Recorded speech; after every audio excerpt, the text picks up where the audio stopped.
17-19 asrlar O'zbek she'riyati asosida mavzusiga tayyorlangan doktorlik dissertatsiyasining himoyasi. Assalomu alaykum.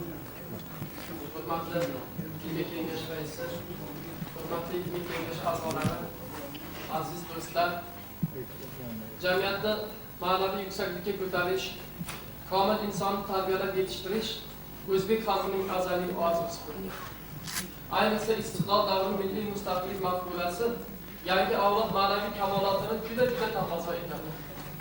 Ma'naviy kamolot tarbiyasining eng muhim omillaridan biri esa milliy madaniy meros namunalari tadqiqidir. Bu borada o'zbek mumtoz adabiyoti deb atalmish adabiy meros eng ta'sirchan va birlamchi naqd vositadir. Milliy mustaqillik mafkurasi va adabiy meros adabiyotshunoslik sohasidagi eng dolzarb muammolardan. Bu boradagi vazifalar zalvorli. Avvalo o'zbek mumtoz adabiyotining yangicha o'rganish yuzasidan konseptual ilmiy nazariy tadqiqotlar yaratish zarur. O'zbekistonning milliy istiqloli yangicha tafakkur tarzini shakllantirishga keng imkoniyat ochib berdi. Adabiy meros tadqiqotchilari ushbu imkoniyatdan samarali foydalanishga kirishdilar. Avvalo, adabiy merosimizning mafkuraviy asoslaridan bo'lmish tasavvuf ta'limotini ilmiy nazariy yo'sindan jiddiy o'rganishga kirishildi va qator tadqiqotlar yaratildiki, ular dissertatsiya hamda avtoreferatda batafsil sarhisob qilingan. Akademik Izzat Sultonovich.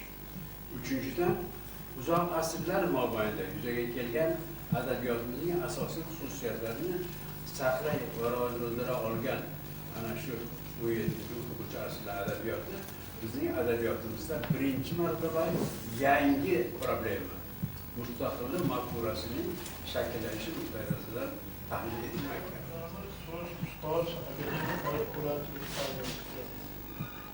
Ushbu dissertatsiyada asosiy yangilik Nusratullo Atavullo o'g'li Jumaxo'janing shu davr adabiy hayotiga yangicha O'zbekiston mustaqilligi mafkurasi mavqidan turib yondashuvidir.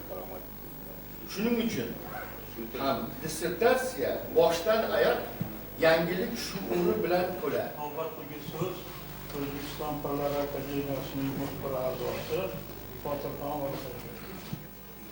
Taqdim etilgan dissertatsiyada ana shu masalalarga milliy istiqlol mafkurasi asosida yondashiladi va keng yoritiladi. Shu asnoda Muhammad Rayibxon Nisomiy Piru, uning Muhammad Rizo Og'ayev bilan munosabatlari, adabiy madaniy muhitni tashkil etishdagi xizmatlari, tasavvufning o'rganilayotgan davr adabiyoti siymolari she'riyatdagi badiiy tasavvuri tahlil etiladi.